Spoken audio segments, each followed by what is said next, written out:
This place doesn't suit you, a middle school graduate, and it's embarrassing for you to be here. You are a poor woman living on a pension. I don't want anything to do with you. So why don't you leave? What my eldest son's wife said made me lose my patience finally. The arrogant attitude I've tolerated for so many years came to the forefront of my mind, and I was seething with anger. I said to her, if I just shut up and listen before I could finish.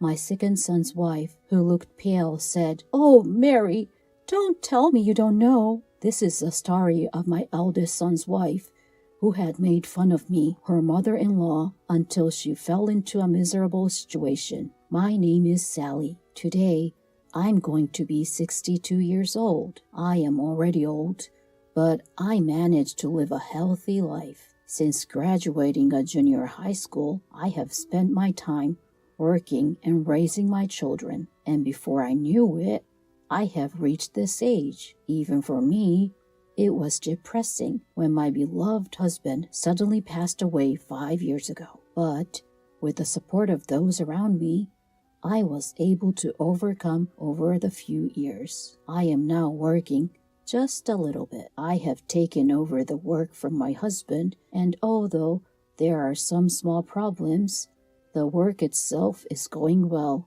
and I am satisfied with it. But there is something that bothers me more than that. "Hello? I have a delivery for you." I respond as the carrier comes to my door. It was a single sealed envelope and a gorgeous floral arrangement. It was a flower arrangement with a card that said, "Happy birthday." The name of the sender of it was my second son, Tyler. But I have never received anything like this when he was single. Ariana, who got married to Tyler last year, must have taken care of it. For better or worse, Tyler has a carefree and non-toxic personality, but he married last year to Ariana, who is firm and considerate. She lives about an hour's drive away from here, but they come by every once in a while to show their concern and invite me on trips with them. I called Ariana to thank her. She said, "Happy birthday! I heard that you like flowers. I hope you stay to be well.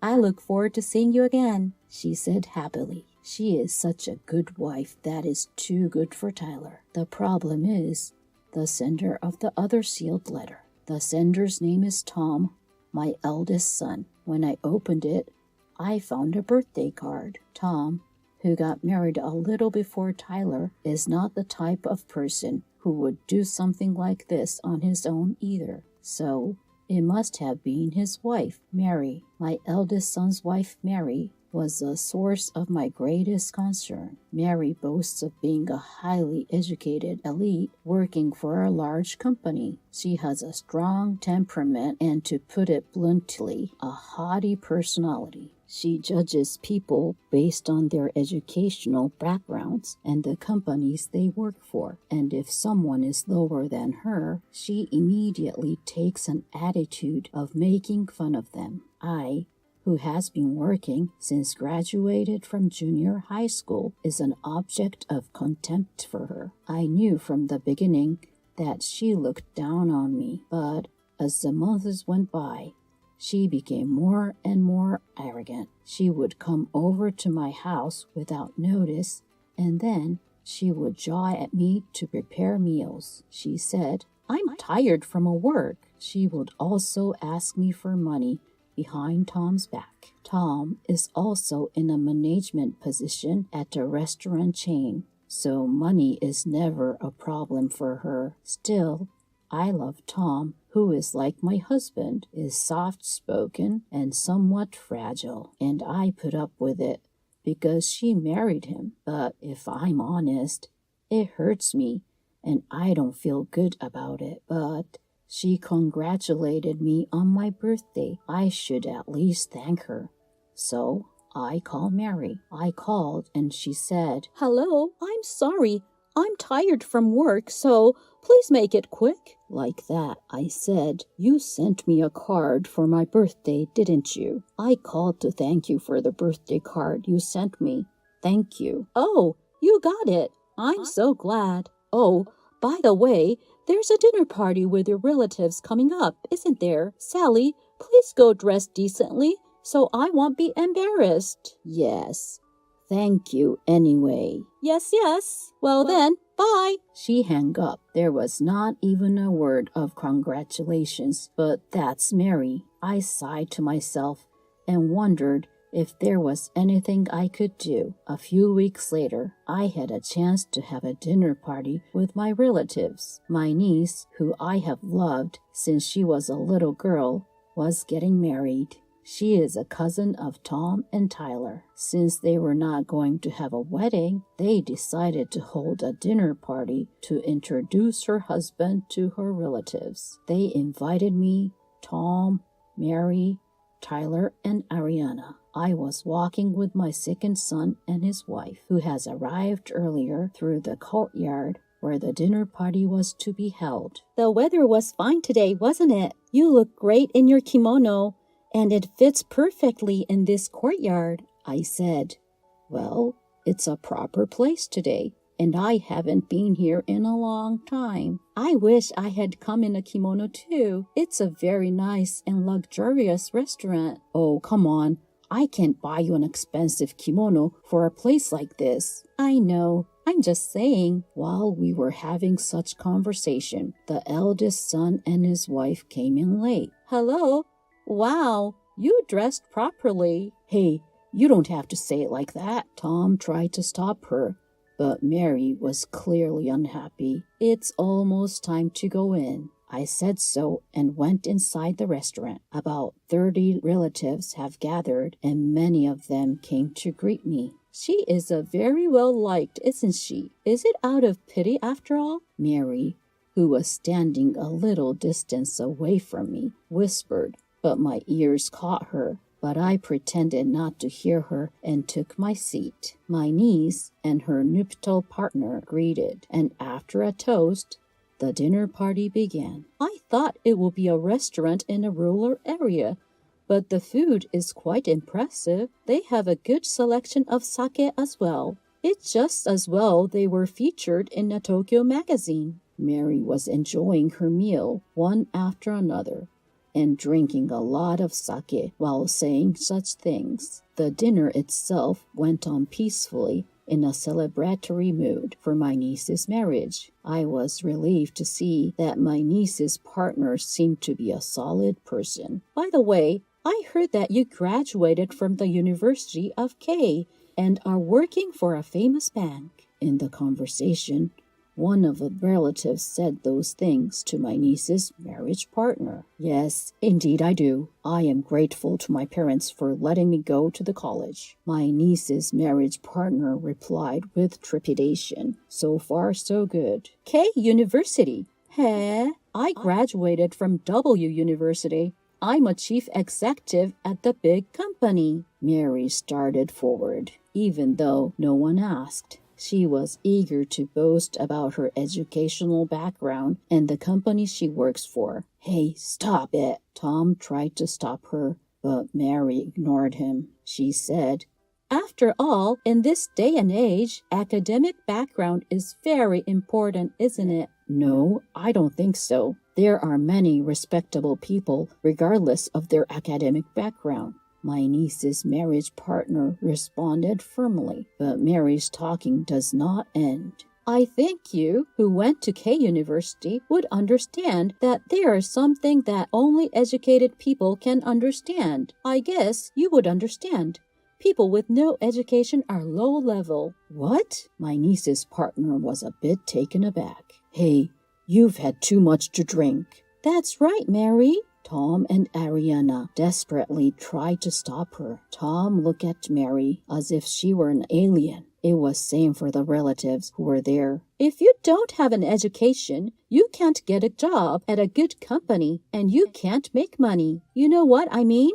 Don't you, Sally? She suddenly asked me, but I already guessed what she was going to say. I don't know, Mary. You drank too much. Why don't you go outside and get some air? I answered without hesitation, but that seemed to irritate her. What's the matter with you? Mary, you're being a bit harsh. Did you just tell me to leave? Even though I'm a college graduate, And you are a junior high school graduate. I don't understand. Hey, what the hell are you? Tom tried to stop her, but I stopped him with my eyes. Now that it's come to this, the pus has to come out, I thought. Mary, if you have something to say, why don't you say it? I said, and she laughed through her nose and then spoke up. Well, let me tell you something. If I were you, I would be too embarrassed to show up in the relatives because you're a middle school graduate with no qualification. All the relatives, including my niece and my niece's married partner, were looking at us. She said, I haven't seen you working much since your husband passed away. I mean, you're unemployed, and at 62, it's not even close to retirement age at the place I work.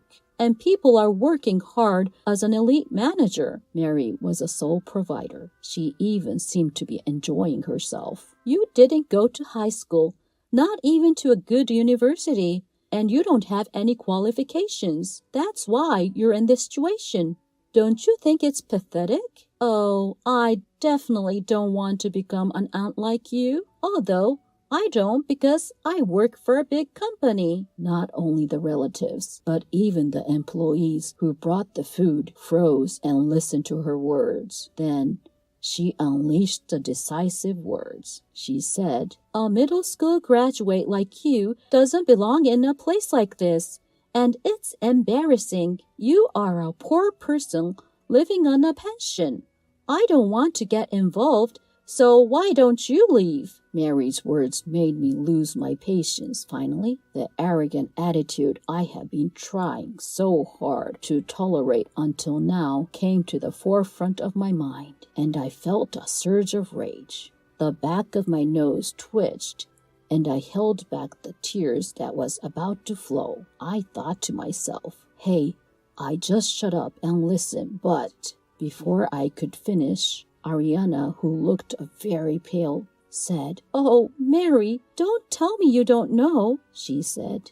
What? I don't know what? Mary looked at Ariana with doubtful eyes, then looked around at the relatives. Some looked bitter, some looked really angry, some looked condescending. Tom suppressed his eyes and slumped down. What? What the hell? Mary said, and Ariana answered in a trembling voice. Sally is the owner of this restaurant, remember?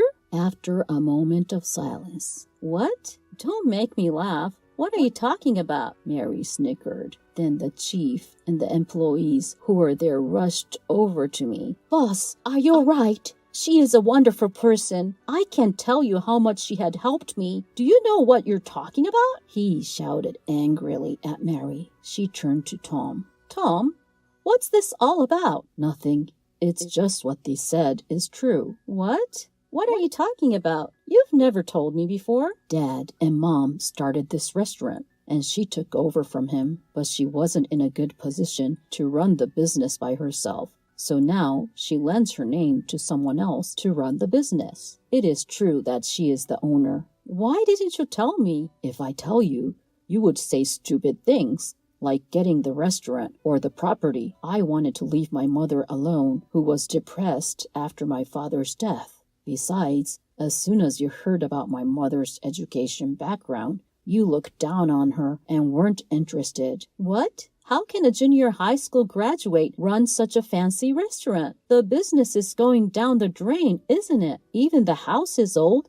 It's true that they are poor. Tyler was the one who spoke to Mary, who is still complaining. My mother is a person who prefers to keep things simple, and the house is full of memories of my father. She owns a condominium in front of the station and other properties that she and my father bought together. To be honest, I think she earns much more than you do. What? What the hell?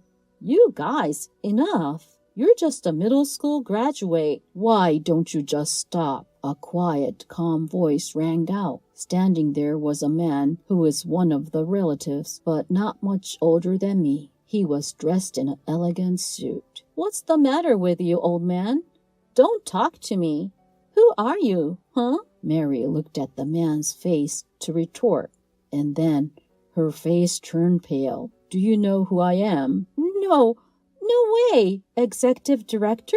This man was a cousin of my husband. He seemed to be the managing director of Mary's company. I had no idea that one of our relatives was a problem employee of our company. To be honest, you don't have a good reputation in the company. I heard that you are very critical of other employees and that you treat your subordinates differently based on their academic backgrounds. This seems to have a big impact on your work, as it causes projects big problems. Mary looked as if she was about to faint, but the executive director continued. I'm sure it must be even worse at your company since you treat your relatives so badly. I'm going to take a look at this case, and I'll make sure that my report against you is properly scrutinized. You will probably be demoted or left. Oh no!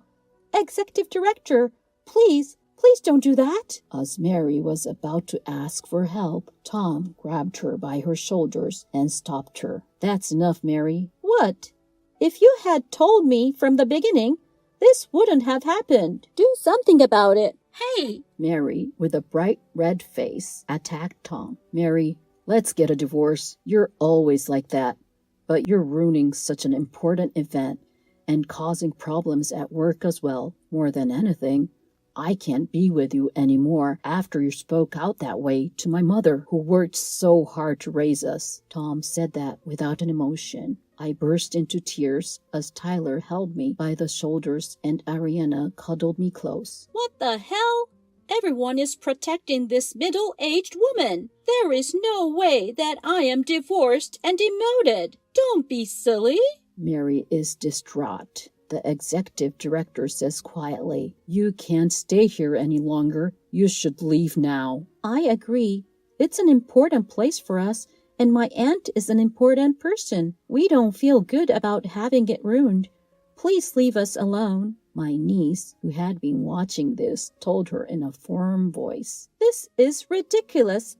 This is impossible. Mary was stunned and left the room with the employee. Everyone, I'm sorry about my wife. As Tom bowed, my niece rubbed my arm. Aunt, don't worry about it. I love you.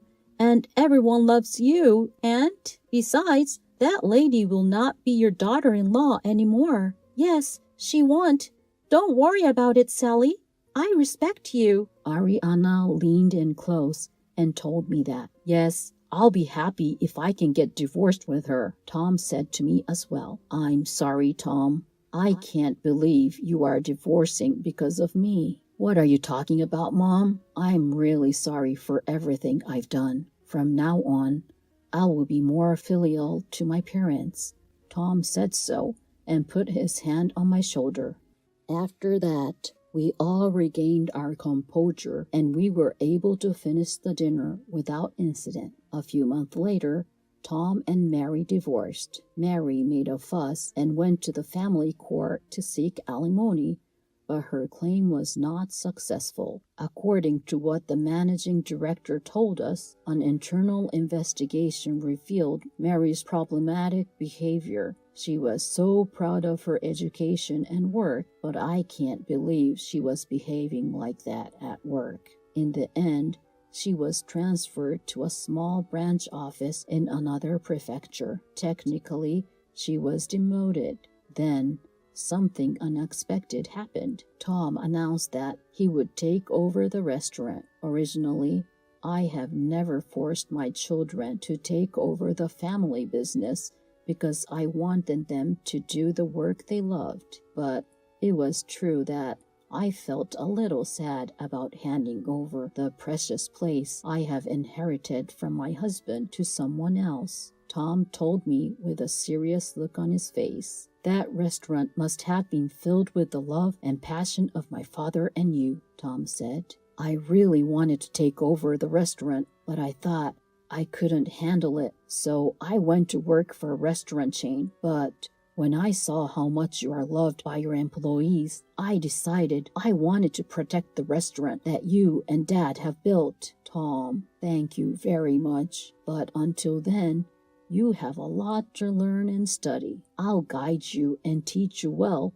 So do your best. Tom came to work for me at the restaurant, and I became busy again as I trained him. 1 year later, on my 63rd birthday, as Tom and I waited in front of our house, Tyler's car arrived. Sally, happy birthday! Ariana got out of the car and her voice filled with joy. Tyler gently picked up the baby from the car seat in the back seat and nursed him. Welcome, you two. No, it's 3 of you. They had a baby, and I finally got to be a grandmother to my lovely grandchildren. It's about time I took over the restaurant business in earnest, and I hope to be able to serve my nephews delicious food for their celebrations. Tom, who has worked hard in his training and will take over the restaurant in earnest this year, also narrowed his eyes. Today, I secretly wish to find someone new for Tom, who has finally become a full-fledged restaurant chef.